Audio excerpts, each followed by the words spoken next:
المرسلين محمد وآله وأصحابه أجمعين أما بعد فأعوذ بالله من الشيطان الرجيم بسم الله الرحمن الرحيم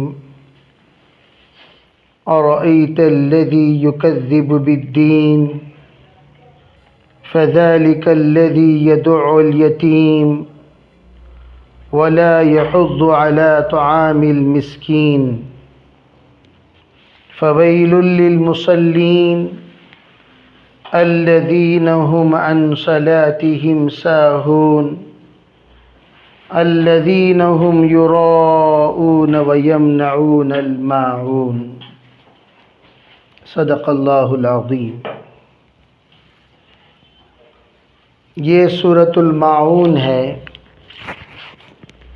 جو مکۃ المکرمہ میں نازل ہوئی۔ اللہ جل جلالہ امن والہ نے اس صورت میں جو معانی بیان کیے وہ معانی اور اس سے پہلی صورت یعنی سورہ انا اعطیناک الکوثر، ان دونوں کے معانی پر اگر آپ غور کریں گے ایسا معلوم ہوگا سورہ کوثر ہی کی تتمہ اللہ رب العزت نے ان ارأیت الذی یکذب بالدین کے ذریعے سے فرمایا، اس لیے کہ اس صورت میں اللہ جل جلالہ امن والہ نے کفار اور منافقین کے بعض افعال جو انتہائی مذموم اور انتہائی بدترین بے ادب اور گستاخ ایسے افعال کا اللہ رب العزت نے ذکر فرما کر ان پر جہنم کی وعید بیان فرمائی، اور یہ بھی فرما دیا اگر مؤمنین یہ گناہ کرے لیکن تکذیب سے پاک رہے، وہ بھی اگرچہ سزا کا مستحق ہوگا، وہ بھی سخت گناہ کا ارتکاب ہوا ہے، اس کو بھی اللہ رب العزت سزا دیں گے، لیکن اتنا نہیں جتنا منکرین کو اللہ تعالیٰ سزا دیا کرتے ہیں۔ اللہ جل جلالہ امن والہ نے اس صورت کے ذریعے سے ایک بات کی طرف اشارہ فرمایا، وہ یہ ہے کہ یہ اعمال جن کا ذکر آگے آ رہا ہے وہ مومنین کی شان کے بالکل مناسب نہیں ہے، وہ کوئی منکر اور کافر ہی کر سکتا ہے۔ وہ اعمال قبیحہ جن کا اس جگہ پر ذکر ہے، فرمایا یہ ایسے خبیث الطبع انسان ہی یہ کام انجام دے سکتا ہے، مؤمنین سے یہ تصور بھی نہیں ہو سکتا۔ اور وہ کیا کیا کام ہے انشاءاللہ آپ حضرات کو ترجمہ کے بعد جس وقت آپ اس کی تشریح سنیں گے تو پتہ چلے گا۔ میں یہ عرض کرنا چاہتا ہوں کہ وہ سورہ کوثر اور یہ سورہ کے درمیان کیا ربط ہے۔ سورہ کوثر میں آخر میں یہ کہا گیا تھا ان شانئک ھو الابتر، اے محمد عربی صلی اللہ علیہ وسلم آپ اس سلسلے میں زیادہ پریشان نہ ہوں، اتنی بات یاد رکھیے کہ آپ کے جو دشمن ہیں، آپ کے خلاف جو لوگ سازشیں کر رہے ہیں، ان کے بارے میں اتنی بات یہ جان لیجئے کہ آپ کا جو دشمن ہے یہ وہیں پر پیچھا رہ جائے گا، اس کا نسل ختم ہو جائے گا، وہ ذلیل ہو جائے گا، وہ ہر اعتبار سے ناقابل ذکر ہوگا۔ اور یہ جو بات اللہ نے فرمائی اسی بات کو اللہ نے یہاں اس صورت کے ذریعے سے بھی واضح کر دیا کہ وہ کیسے ذلیل ہوں گے، کون کون لوگ ہوں گے۔ ان کے دشمنوں کی عادتیں کیا ہوں گی، ان کے دشمنوں کی خصلتیں کیا ہوں گی، اللہ کے رسول علیہ الصلاۃ والسلام کے نام ماننے والے وہ کیسے لوگ ہوں گے، اس کے بارے میں اس صورت میں اشارہ ہے۔ آپ ترجمہ سن لیجئے، پھر انشاءاللہ اس کی تشریح کی جائے گی۔ جو لفظ ہے یہ آ کر کیا کے معنی میں استعمال ہوتا ہے؟ کیا کے معنی میں اس کو استفہامیہ کہتے ہیں۔ اللہ تعالیٰ آپ علیہ الصلاۃ والسلام سے جب کہا ان شانئک ھو الابتر، جو آپ کے دشمن ہیں وہی ذلیل ہوں گے، نسل انہی کی ختم ہو جائے گی، انہی کی نسل نیست و نابود ہوگی، بے شک جو دشمن ہیں تیرا وہی رہ گیا پیچھا کٹا۔ یعنی کیا مطلب؟ پیچھا کٹے کا کٹا رہ گیا، اس کی نسل کٹ گئی، اس کے تمام چیزیں کٹ گئیں، یوں سمجھیے۔ تو وہ کون ہیں؟ اللہ نے کہا جو ہم نے کہا آپ کے دشمن ذلیل ہوں گے، کیا آپ نے دیکھا؟ ارأیتا، کیا آپ نے دیکھا؟ الذی، اس شخص کو، یکذب بالدین، جو جزا اور سزا کا انکار کرتا ہے، جو جزا اور سزا کو جھٹلاتا ہے، جو انصاف کے دن کو جھٹلاتا ہے، جو انصاف ہونے کو جھٹلاتا ہے۔ میں نے آپ حضرات کو مالک یوم الدین میں بتایا تھا، دین سے مراد آخرت، دین سے مراد جنت اور جہنم کا فیصلہ، دین سے مراد اللہ رب العزت وہاں بتا دیں گے کون کتنا دیندار تھا، کون کتنا بددین تھا، اللہ وہاں بتا دیں گے کون کتنا نیک تھا، کون کتنا بد تھا۔ اللہ رب العزت کی طرف سے وہ دین کا دن یعنی یوم جزا کا دن پتہ چلے گا، اسی کو اللہ تعالیٰ یہاں فرماتے ہیں ارأیت الذی، کیا آپ نے دیکھا؟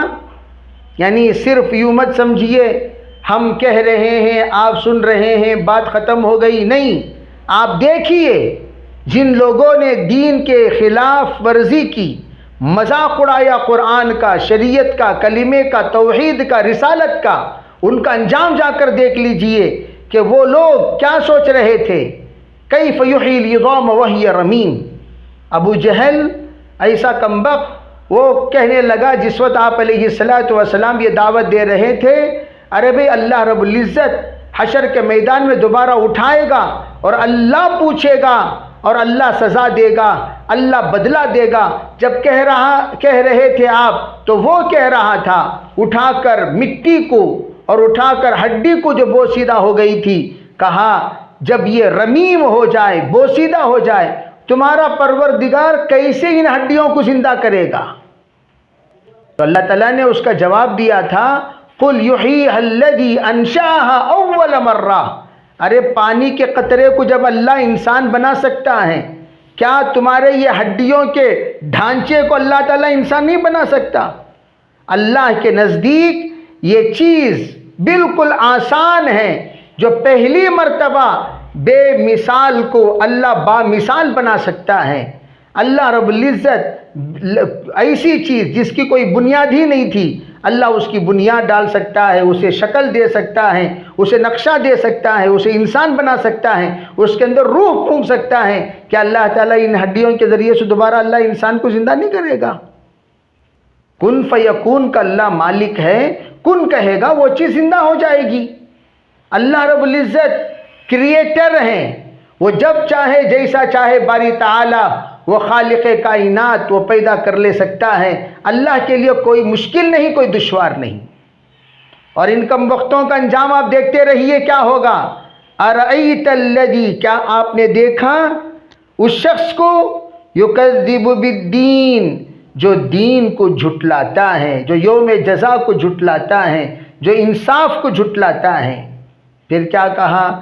فذلک الذی یدعو الیتیم، وہی کم وقت جو جس کے سامنے آخرت نہ ہو، قبر نہ ہو، حشر نہ ہو، اللہ نہ ہو، رسول نہ ہو، سوال نہ ہو، جواب نہ ہو، پل صراط نہ ہو، جنت اور جہنم نہ ہو، یہ شخص کیا کرے گا؟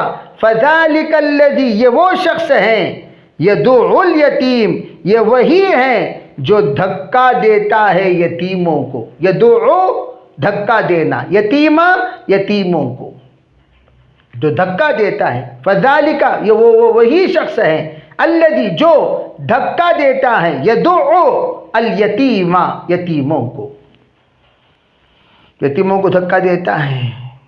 کیسا دھکا دیتا؟ یعنی یتیموں کے جائیداد کو قبضہ کر کے دھکا دے کر باہر نکال دیا، یتیموں کے جائیداد پر قابض ہو کر باہر نکال دیا، یتیموں کے زمین پر قابض ہو کر باہر نکال دیا، ان کی معصومیت کو غلط فائدہ اٹھا کر بیوہ اور یتیم کو باہر نکال دیا، یوں کہہ دیا کہ تمہارا یہاں کوئی حق نہیں ہے، تم جو کھا لیے تمہارا مال ختم ہو گیا، تم جو پی لیے تمہارا مال ختم ہو گیا۔ بیوہ اور یتیموں پر بڑا ظلم ہوتا ہے، نکال دیا اس نے یتیم کو۔ اور یتیم کون؟ نابالغی کی حالت میں جس کے باپ کا انتقال ہو جائے۔ لوگ 70 سال کی عمر میں اگر ان کے امی ابا کا انتقال ہو گیا، حضرت اب ہمیں یتیم ہو گئے، حضرت اب کیا یتیم ہو گئے؟ تمہارے پوترے پڑ پوترے سب ہو گئے، کیا یتیم ہو گئے؟ یتیم کسے بولتی ہیں؟ سو نابالغی کی حالت میں باپ کا انتقال ہو جائے وہ بچہ یتیم ہوتا ہے، بالغ ہونے کے بعد انتقال ہوئے تو بچہ یتیم نہیں ہوتا، وہ تو اپنے پیروں پر کھڑا ہو گیا، وہ یتیم نہیں ہوتا۔ نابالغی کی حالت میں انتقال ہوئے تو اسے یتیم کہتے ہیں۔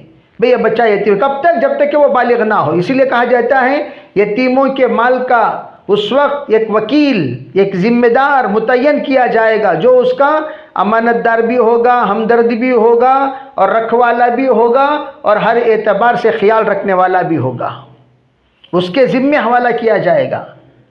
پہلے زمانے میں یتیموں کے مال کا اتنا لحاظ رکھا جاتا تھا، یتیموں کے لیے کھانا الگ بنتا تھا، یتیموں کے لیے الگ کھانا بنتا تھا، یتیموں کے کھانے میں کوئی حصے دار نہیں ہوتا، یتیموں کے کھانے کا ذرہ ذرے کا حساب رکھتے تھے اور یتیموں کا مال کھانے کو گناہ کبیرہ سمجھتے تھے، اور اب ہڑپ کرنے کو اپنا ہنر سمجھتے ہیں، اپنی مہارت سمجھتے ہیں اور اپنی جرأت سمجھتے ہیں اور اپنی ہوشیاری سمجھتے ہیں۔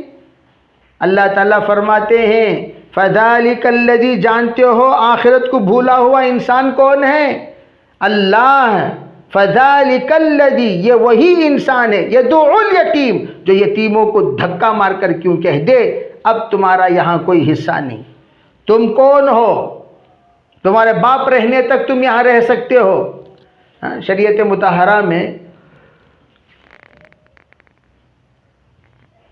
اگر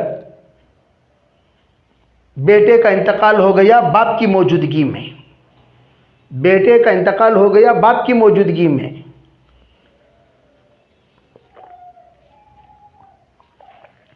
تو اب پوترے کو کوئی حصہ نہیں ملے گا اس وقت جب اور بھی بیٹے ہوں اور بھی بیٹیاں ہوں، پوترے کو کوئی حصہ نہیں ملے گا۔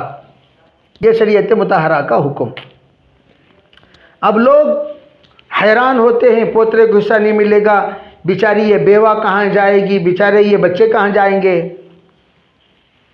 ارے بھئی اللہ کے بندو، شریعت مطہرہ کا پورا حکم جانو۔ اللہ نے ایک دروازہ بند کیا تو دوسرا دروازہ اللہ نے کھول دیا۔ وہ کون سا دروازہ؟ وصیت کا دروازہ۔ لا وصیت لوارثین، مورث کو کہہ دیا، مالک کو کہہ دیا ارے بھئی وارث کو وصیت نہیں ہے، لیکن وہ لوگ جن کو وراثت میں حصہ نہیں ان کو وصیت میں حصہ ہے، جن کو وراثت میں حصہ نہیں ان کو وصیت میں حصہ ہے۔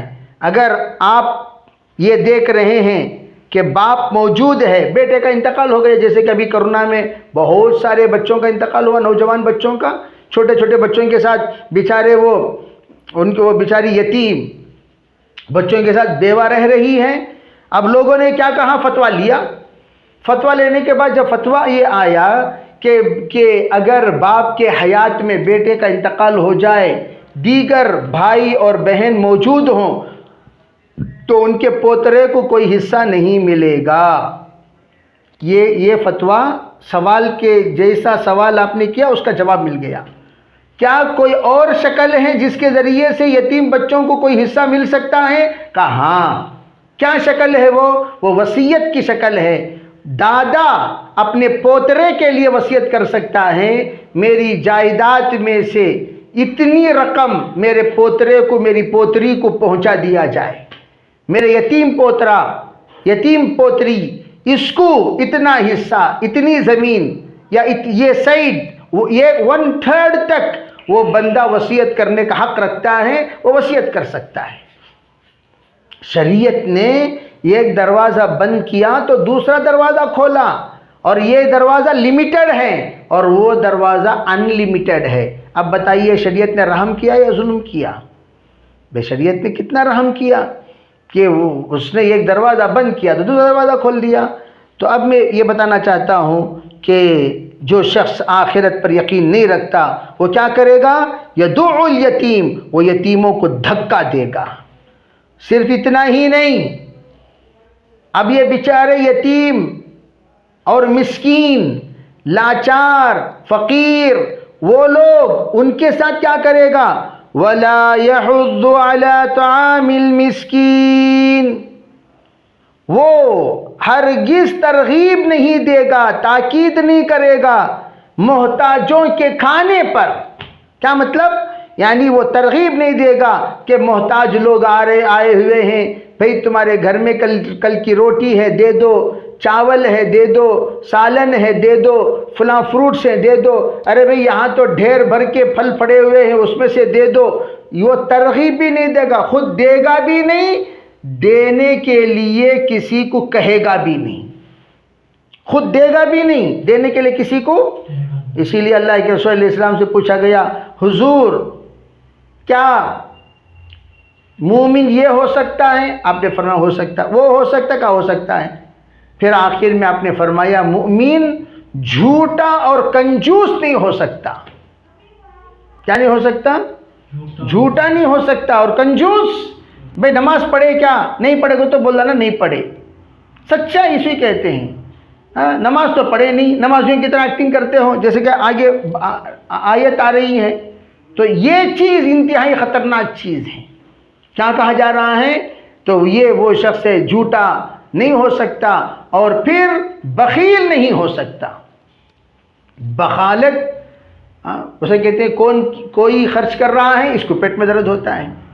یہ انتہائی کمینہ پن کی علامت ہے، نہ خرچ کرتا ہے نہ کرنے دیتا ہے، نہ خرچ کرتا ہے نہ کرنے دیتا ہے، خود کرتا بھی نہیں اور کسی کو کرنے دیتا بھی نہیں۔ اور جو شخص کرنے دیتا نہیں وہ ترغیب کہاں سے دے گا؟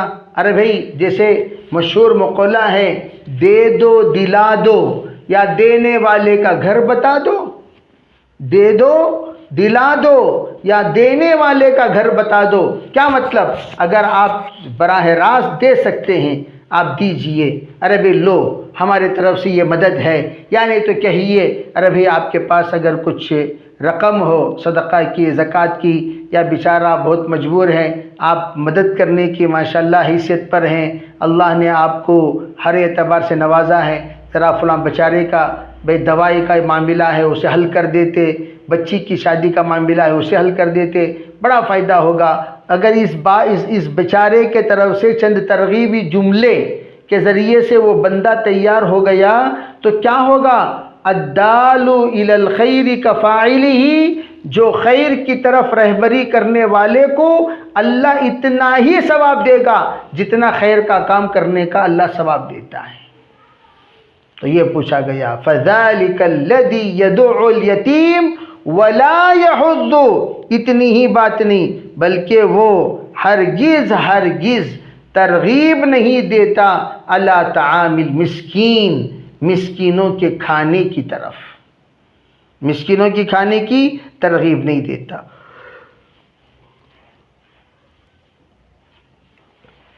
یہ 3 آیتیں، پہلی بات عقیدے کی بگاڑ، یعنی آخرت کا انکار سمجھیے، توحید، رسالت، آخرت، دیکھیں توحید، رسالت، آخرت، اس ایمان کی 3 بنیاد ہیں، یا تو لا الہ الا اللہ کہو اور رسالت محمد رسول اللہ کہو، آخرت مرنے کے بعد اللہ کے طرف سے سزا اور جزا کا فیصلہ ہوگا، اس کا یقین رکھو۔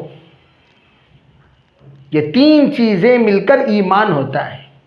خالی لا الہ الا اللہ محمد رسول اللہ کافی نہیں، مرنے کے بعد ایک زندگی ہے جس کو آخرت کہا جاتا ہے۔ ہمیشہ کہتے ہیں ارے بھائی جو بھی نیک کام کرو وہ آخرت کے لیے کرو، جو بھی نیک کام کرو وہ آخرت کے لیے کرو، جو بھی نیک کام کرو وہ آخرت کے لیے کرو، یعنی آخرت کو سامنے رکھ کر کرو۔ تو پہلی آیت میں وہ آخرت ہی کا انکار کرنے والا ہے، اور دوسری آیت میں وہ دنیا میں بھی اللہ رب العزت بعض چیزوں کی سزا دے گا، اس کا بھی انکار کرنے والا ہے۔ یعنی اگر کوئی یتیموں کا مال کھا لیا تو دنیا میں ہی اللہ رب العزت اسے وہ عبرتناک سزا دیں گے جس کے ذریعے سے دنیا والے یہ سمجھ جائیں گے یتیموں کے مال کھانے کا انجام کیا ہوتا ہے۔ اور تیسری چیز، اگر بھائی آپ دیکھ رہے ہیں کسی پر ظلم ہو رہا ہے تو آپ پر حق یہ ہے کہ آپ کم از کم انصر الظالم او المظلوم، آپ نے فرمایا ظالم کی مدد کرو اور مظلوم کی مدد کرو۔ صحابہ نے پوچھا حضور مظلوم کی مدد تو بات سمجھ میں آ رہی ہے، ظالم کی مدد کیا ہے؟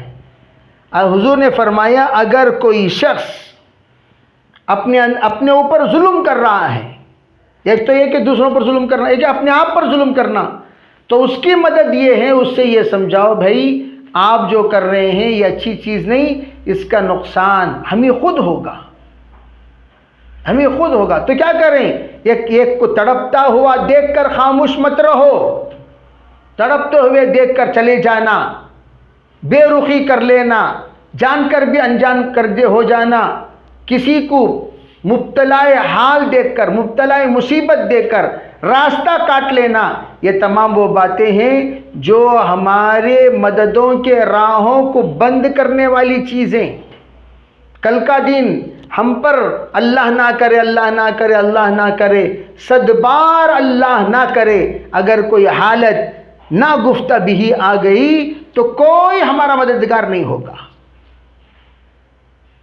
بھئی یا تو اللہ نے کیسے دین کا دروازہ کھولا، امیروں کے لیے اللہ نے فرمایا دیکھو یتیموں کا مال مت کھاؤ بلکہ دوسروں کو کھلاؤ، یہ ادنا درجہ ہے، ادنا درجہ ہے۔ علماء فرماتے ہیں اللہ نے اس آیت میں جو حکم دیا ہے یہ حکم تمام ایمان والے کر سکتے ہیں۔ بھئی آپ دے سکتے ہیں؟ نہیں دے سکتے، دلا تو سکتے ہیں، دینے بول تو سکتے ہیں، بولو گے دینے کے برابر اللہ آپ کو ثواب بھی دے گا۔ تو اللہ نے یہ فرمایا کہ وَلَا يَحُضُّ عَلَى طَعَامِ الْمِسْكِينِ،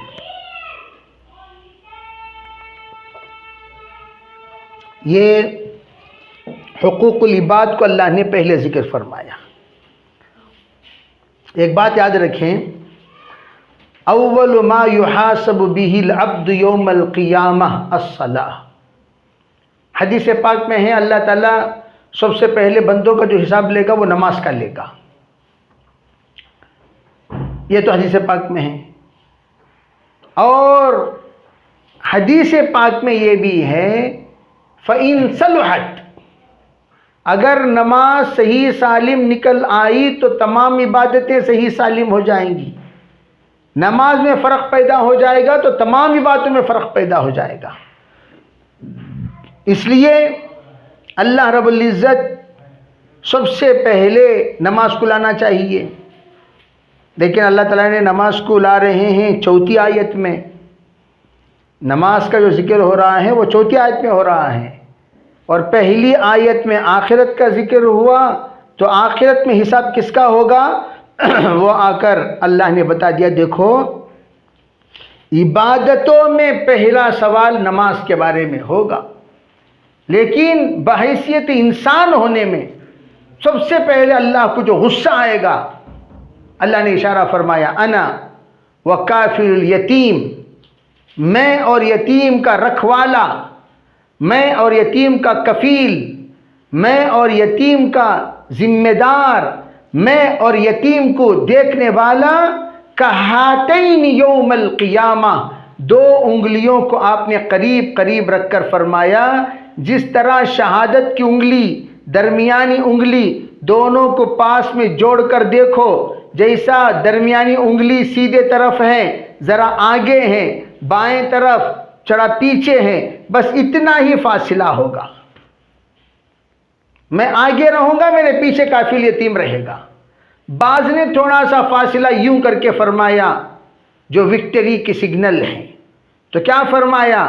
یوں کہا کہ میں اور یتیم ایسے ہوں گے، یتیم کا رکھوالا جیسے ایسے، بس اتنا فاصلہ قریب قریب ہوں گے، آپ نے یہ بتایا۔ اور آپ نے یتیم کے سلسلے میں صرف سر پر ہاتھ پھیرنے پر جتنے بال ہیں اتنا ثواب کا آپ نے ذکر کیا۔ اگر کوئی، تو لوگ کیا کرتے ہیں، یتیم پر خالی ہاتھ پھیرتے رہتے ہیں، علماء فرماتے ایسا نہیں، جس طرح شفقت کے ساتھ کوئی کہتا ہے سر پر ہاتھ رکھنے کا مطلب سرپرستی کرنا، جیسے ہمارے یہاں محاورہ ہیں، کیا ارے بھائی ماشاءاللہ جب تک یہ زندہ رہے ہمارے سر پر ان کا ہاتھ رہا، یہ اردو میں بھی محاورہ استعمال ہوتا ہے، جب تک وہ زندہ رہے ہمارے سروں پر ان کا ہاتھ رہا۔ کیا مطلب ہاتھ رہا؟ خالی ہاتھ رکھ کو اٹھا ڈالنا، سو بھئی ہمارے سر پر ہاتھ رکھیے، کیا مطلب؟ یعنی ہماری سرپرستی قبول کیجئے، ہماری نگرانی کیجئے، ہماری تربیت کیجئے، ہمیں لائق بنائیے، ہمیں قابل بنائیے، ہمیں کسی نہ کسی اعتبار سے عزت اور احترام والا بنا دیجئے، بے وارثی بنا کر ہمیں مت چھوڑ دیجئے، ہمارا خیال رکھیے۔ یہ ہے سر پر ہاتھ رکھنے کا مطلب۔ سر پر ہاتھ رکھنے کا مطلب یعنی صرف وہ مشفق اگر پیار محبت سے سر پر ہاتھ پھیرتا ہے تب اس کو جتنا ہاتھ پھیرے گا اتنا ثواب ملے گا، یعنی جتنا، جیسے کہا جاتا ہے جتنے مٹھاس ڈالو گے اتنا مٹھاس بڑھے گی، اسی طریقے سے جتنا گڑ ڈالو گے اتنا بہت ہی زیادہ اس کے اندر شیرینی پیدا ہوگی۔ اسی طرح جتنی شفقت کا معاملہ کرو گے اللہ کے یہاں اسی طرح ثواب پر ثواب، ثواب پر ثواب، ثواب پر ثواب پاتے جاؤ گے۔ الغرض یہ ایک اشارہ تھا جو میں نے آپ حضرات کے سامنے عرض کیا، بقیہ باتیں انشاءاللہ میں آئندہ عرض کروں گا۔ بس اتنی بات یاد رکھیں، ارأیت الذی یکذب بالدین، یہ کس کے سلسلے میں اللہ نے نازل فرمایا؟ ایک تو یہ ہے کہ قرآن پاک میں کس کے بارے میں واضح ہے اور کچھ واقعات بھی موجود ہیں، وہ بھی انشاءاللہ عرض کیا جائے گا۔ ارأیت الذی، کیا آپ نے دیکھا، یکذب بالدین، اس شخص کو جو دین کو یعنی یوم جزا کو جھٹلاتا ہے، فذلک الذی یدعو الیتیم، یہ وہی انسان ہے جس نے یتیموں کو دھکا دیا یا دھکا دیتا ہے، یہی وہ شخص ہے۔ ولا یحض علی طعام المسکین، اگر تو دیکھو علماء نے ایک بات یہ کہی کہ اگر یہ خود کھانا نہیں ہے اس لیے دھکا دے کر باہر نکال رہا ہے تو بھئی کم از کم تو دوسروں کو ترغیب دے کر جو کھلا سکتا ہے اس کے حوالے بھی تو کر سکتا تھا۔ بھئی میں اس یتیم کو پال نہیں سکتا، معذرت چاہتا ہوں، آپ ماشاءاللہ ہر اعتبار سے اللہ تعالیٰ کی طرف سے نوازے گئے ہیں، آپ ذرا کیا کیجئے، اس سلسلے میں خیال کیجئے۔ اللہ تعالیٰ سے دعا ہے اللہ تعالیٰ ہمیں شریعت کو ان وعیدوں سے اللہ حفاظت فرمائے اور اللہ ان وعیدوں سے بچ کر اچھی اور نیک زندگی گزارنے کے اللہ تعالیٰ ہمیں شریعت کو توفیق عطا فرمائے۔ یہ آخرت کے سلسلے میں بھی جو باتیں کہنی تھیں وہ بھی باتیں الحمدللہ اس میں آ گئیں۔ اللہ تعالیٰ عافیت کا معاملہ فرمائے، آخرت کا خوف ہمیں نصیب فرمائے۔